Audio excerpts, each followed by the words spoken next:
হোলি খেলতে ভালোবাসেন নিশ্চয়ই। জানেন কি দোল উৎসবে কি করে মিশল রঙের আনন্দ?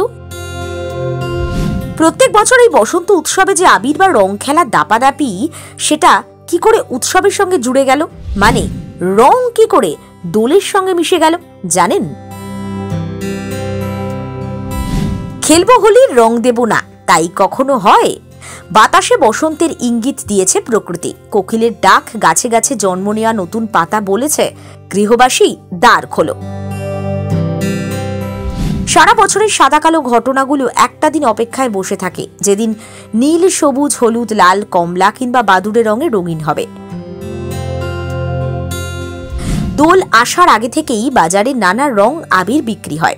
আচ্ছা বলতে পারেন, প্রত্যেক বছর এই যে বসন্ত উৎসবে দোল পূর্ণিমায় রং খেলার দাপাদাপি, সেটা আসলে কি? মানে উৎসবের সঙ্গে এই রং ব্যাপারটা কি করে জুড়ে গেল, সেই বিষয়ে কোনো আইডিয়া রয়েছে কি?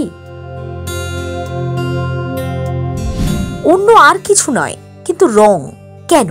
আমাদের চারপাশে অনেক ঘটনা ঘটে যেগুলো আপাত দৃষ্টিতে খুব সাধারণ মনে হয়, আমরা তার আসল কারণটা খুঁজতেই চাই না, ব্যাখ্যাও জানি না।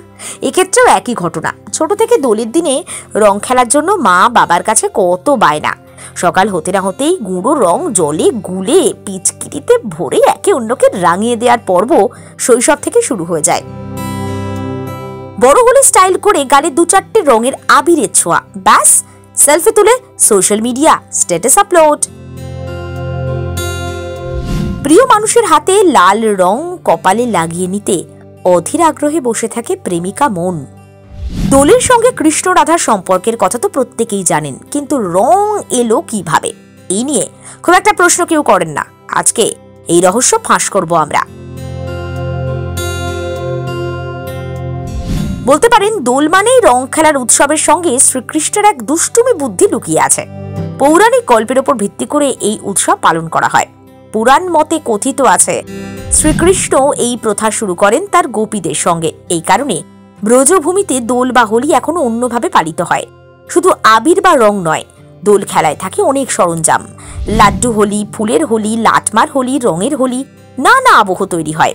ভক্তরা বলেন শ্রীকৃষ্ণের 108 লীলার মধ্যে অন্যতম এই হোলি। সবাই জানেন কৃষ্ণের গায়ের রং ছিল কালো, অন্যদিকে রাধা ছিলেন ফর্সা। নিজের গাত্রবর্ণ নিয়ে মায়ের কাছে কিছুটা অভিযোগ করত কৃষ্ণ। তখন যশোদা তাকে পরামর্শ দেয় নিজের মনের মতো রঙে রাধাকে রাঙিয়ে দিতে। ব্যাস দুষ্টু বুদ্ধি কাজে লেগে যায়। সামান্য এক দুষ্টুমি থেকেই কৃষ্ণের এই রং তৈরি করা কার্যত উৎসবে পরিণত হয়েছে, প্রথা হয়ে গেছে। হোলিকা দহন যেমন অশুভকে আগুনে পুড়িয়ে শুভের ইঙ্গিত দেয়, দোলের দিনে রঙের মেলা আনন্দকে নিশ্চিত করে। মনের সব মলিনতা, খারাপ ভাবনা কোথায় যেন হারিয়ে যায় এক টুকরো রঙিন ছোঁয়ায়।